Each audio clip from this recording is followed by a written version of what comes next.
কেমন আছো তোমরা সকলে? নিশ্চিত সকলে ভালো আছো। আজ তোমাদের জন্য আরো এক নতুন গল্প নিয়ে এসেছি, ভুতুড়ে আত্মার আগমন। রাজামশাই রাজসভা শুরু হতেই উনি বলেন যে আপনাদের সকলকে জরুরি তলব করার কারণ হচ্ছে। অমনি সভাকবি বলে উঠলেন, রাজামশাই এখনো পর্যন্ত তো গোপাল এসে পৌঁছালো না। রাজামশাই রাজামশাই বলে, গোপাল গেছে ওনার শ্যালকের বিয়ে বাড়ি খেতে।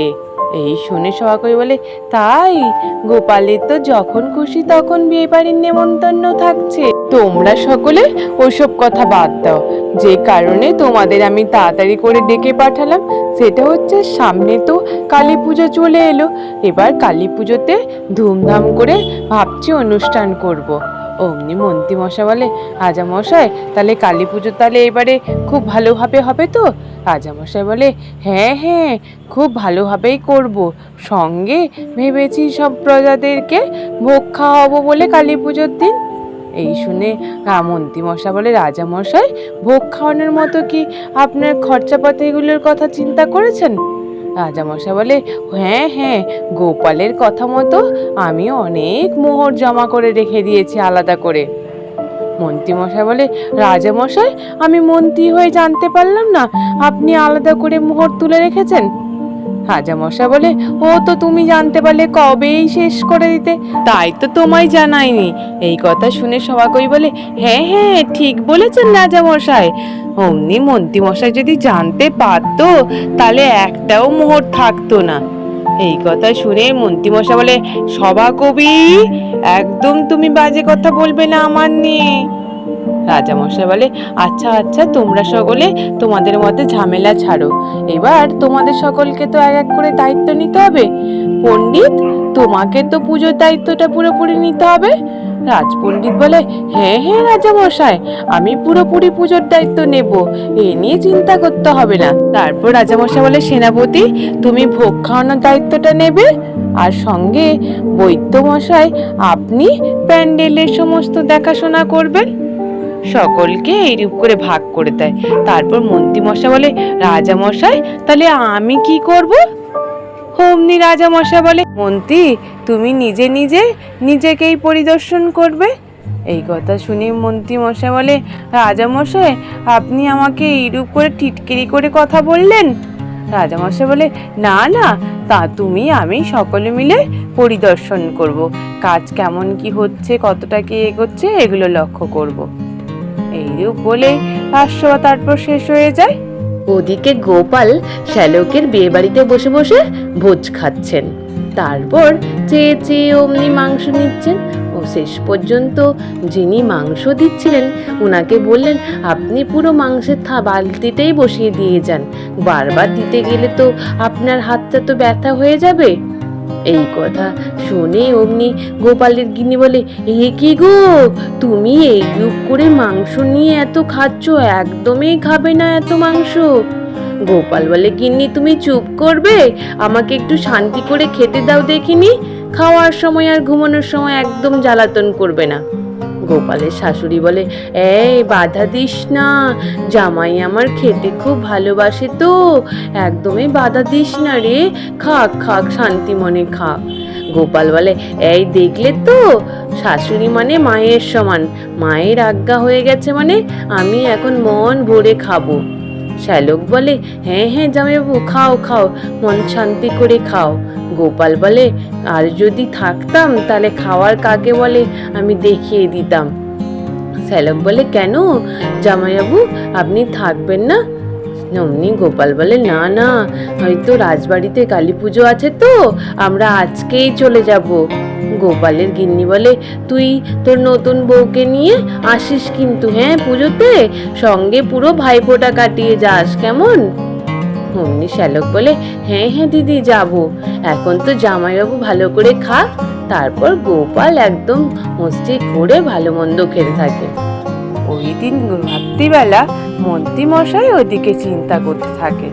মন্ত্রীমশাই বটাঘটার সাথে দেখা করে, বটাঘটাকে শিখিয়ে রাখে যে কি করতে হবে কি করতে হবে না। ওই দিন রাত্রিবেলা বটাঘটা ভূতের মতো পোশাক পরে নিয়ে কোষাগারের সামনে দাঁড়িয়ে থাকা প্রহরীদের ভয় দেখাতে থাকে। ভয় পেয়ে প্রহরীরা সঙ্গে সঙ্গে মাথা ঘুরিয়ে মাটিতে লুটিয়ে পড়ে।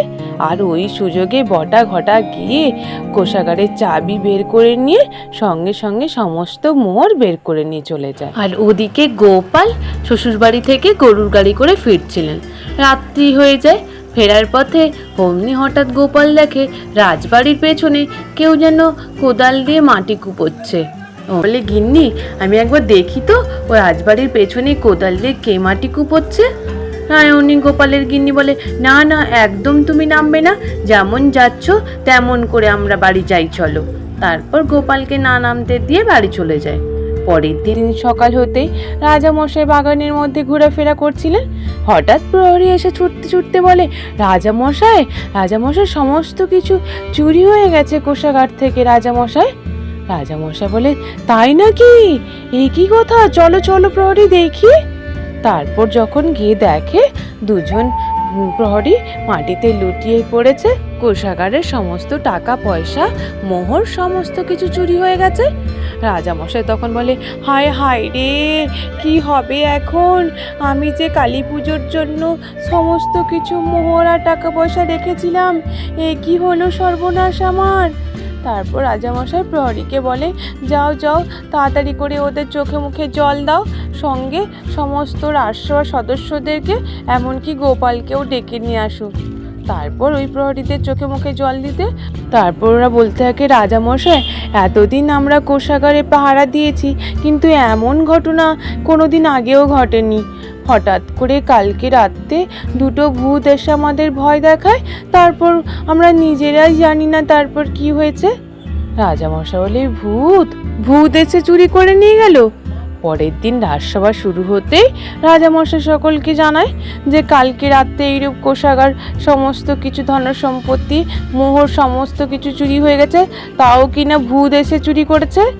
এই কথা শুনেই রাজবৈদ্য থেকে শুরু করে সভাকবি সকলেই বলতে থাকে, ভূত আবার কেন চুরি করতে যাবে রাজামশাই?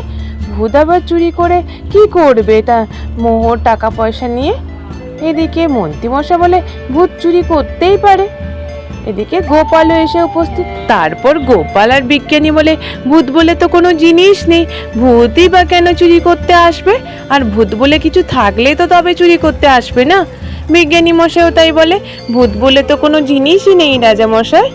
মন্ত্রী মশাই তখন বলে, না না, ভূত বলে জিনিস আছে, আমি নিজে ভূতের সাথে কথা বলেছি। আমার এক জ্যাঠামশাই, ওনাকে আমি মর্তে নামিয়ে নিয়ে এসে ওনার সাথে আমি কথা বলেছি তো। এই কথা শুনে রাজামশাই বলে, তাহলে তুমি প্রমাণ করে দেখাতে পারবে মন্ত্রী? মন্ত্রীমশাই বলে, হ্যাঁ হ্যাঁ রাজামশাই, সেই রূপ দেখানোর জন্য সেই রূপ পরিবেশ দরকার, সঙ্গে একটা মাধ্যমও তো দরকার। বিজ্ঞানী বলে, আমি নইলে মাধ্যম হব। রাজামশাই বলে, আমাদের একটা ভুতুড়ে বাড়ি রয়েছে জঙ্গলের মধ্যে, ওখানেই নালে তুমি করো। ওই তোমার ভুতুড়ে জেঠুকে তাহলে ডেকে নামিয়ে নিয়ে আসো, তারপর আমরা জানতে পারবো কে চুরি করলো কোষাগার থেকে। ওই কথা শুনে অমনি মন্ত্রীমশাই তো রাজি হয়ে যায়। তারপর রাজসভা শেষ হয়ে যায়। ওদিকে গুলটে পুটি ন্যাপলা বাগানের মধ্যে লুকোচুরি খেলছিল। ওদিকে ঝোপের মধ্যে গুলটে লুকিয়ে পড়ে, আর পুটিরাও অন্য ঝোপে লুকিয়ে পড়ে। ওইখানে বটা ঘটা যাওয়ার পথে ওইখানে দাঁড়িয়ে দাঁড়িয়ে দুজনে আলোচনা করতে থাকে।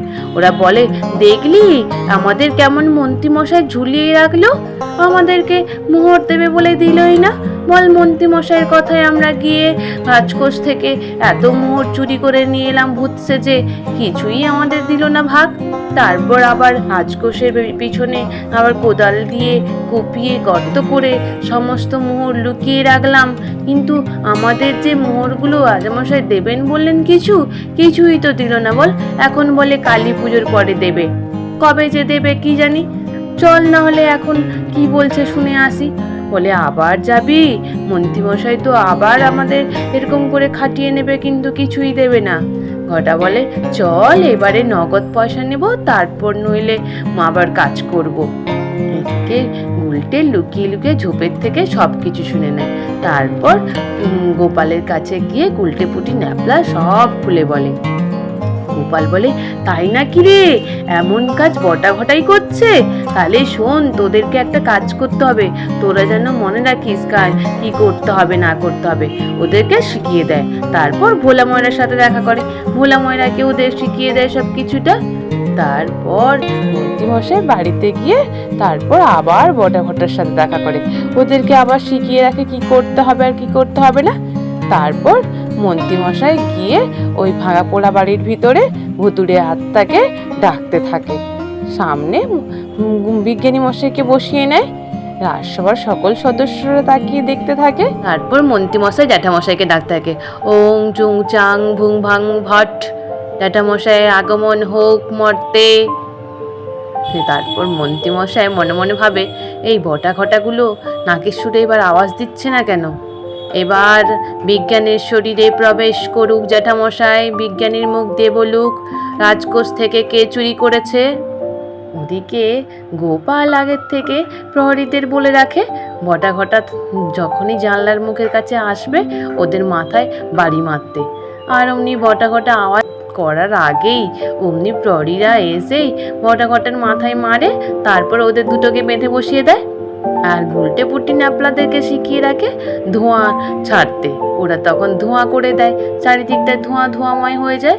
মন্ত্রীমশাই মনে মনে ভাবে যে বটা ঘটা আরো বুদ্ধি করে মনে হয় ধোঁয়া দিচ্ছে, আরও তাহলে সকলে ভাববে যে সত্যি সত্যি আমার জ্যাঠামশাই চলে এসছে। অমনি মন্ত্রীমশাই বলে, ওং জ্যাঠামশাই বিজ্ঞানীর মধ্যে প্রবেশ করুন, আপনি তারপর বলুন। এদিকে ভোলা ময়রাকে গোপাল আগের দিয়ে শিখিয়ে রেখেছিল। ভোলা ময়রা অমনি সাদা কাপড় পরে তারপর ওখানে সবার সামনে চলে আসে। তারপর বলতে থাকে, এই তো আমি চলে এসছি, বল কি বলতে চাইছিস? মন্ত্রীমশাই তখন বলে, তুমি সামনে চলে এলে কেন? তুমি তাহলে বিজ্ঞানীর শরীরে প্রবেশ করতে তো পারতে। এদিকে মন্ত্রীমশাই মনে মনে ভাবে, এই রে সামনে এসে বটা ঘটা এগুলো কি করছে, আমার তো হাঁটে না হাঁড়ি ভেঙে দেয়। তারপর ভোলা ময়রা বলে, আমি এসছি, জিজ্ঞেস কর, কি জিজ্ঞেস করার আছে? মন্ত্রীমশাই বলে, আচ্ছা বলো তো জেঠুমশাই, আমার এই কোষাগার থেকে কে চুরি করেছিল আর কোথায় সমস্ত ধন সম্পত্তিগুলো লুকিয়ে রেখেছে? বলে, এই কোষাগার থেকে তোর লোকেরা চুরি করেছে। তোর লোকেরা ওখান থেকে চুরি করে নিয়ে সব কিছু রাজবাড়ির পেছনে মাটি কুপিয়ে রেখেছে। সঙ্গেও তো তুই করেছিস, আর তার সাথে বটা ঘটা। এই কথা শোনার সঙ্গে সঙ্গে মন্ত্রীমশাই বলে ফেলে, এই বটা, তোদেরকে এইসব কথা বলতে বলেছিলাম? তারপর নিজে ভাবে যে, এমা এ কি বলে ফেললাম, আমার মুখ থেকে তো বেরিয়ে পড়লো। অমনি ভোলা ময়রা গা থেকে সাদা কাপড়টা সরিয়ে দেয়। রাজামশাই বলে, মন্ত্রী বেটা, এইগুলো নাটক করা হচ্ছে, আমাদেরকে ঠকিয়ে মিথ্যে কথা বলা, তোমায় বেটা তো ছাড়বো না। তারপর মন্ত্রীমশাইকে ধরে নেয়। বলে প্রহরীরা মন্ত্রীকে, ওদিকে সেনাপতি মশাই বটা ঘটাকে নিয়ে আসে, সঙ্গে বটা ঘটাকে আর মন্ত্রীমশাইকে কারাদণ্ডে দণ্ডিত করা হয়। রাজামশাই বলে, তোমরা সকলে মিলে কোষাগার থেকে ধনসম্পত্তি লুট করেছো। গোপালও সমস্তটা খুলে বলে যে রাজামশাই এইরূপ ঘটনা ঘটেছে। এই কথা শুনে রাজামশাই তো অবাক। তারপর ওদেরকে কারাদণ্ডে দণ্ডিত করে দেয়। আজ এই পর্যন্ত। নিশ্চিত তোমাদের সকলে ভালো লেগেছে। আর যদি ভালো লেগে থাকে তাহলে একটু লাইক আর সাবস্ক্রাইব করে দিও। আর তোমরা সকলে ভালো থেকো, কেমন? টাটা।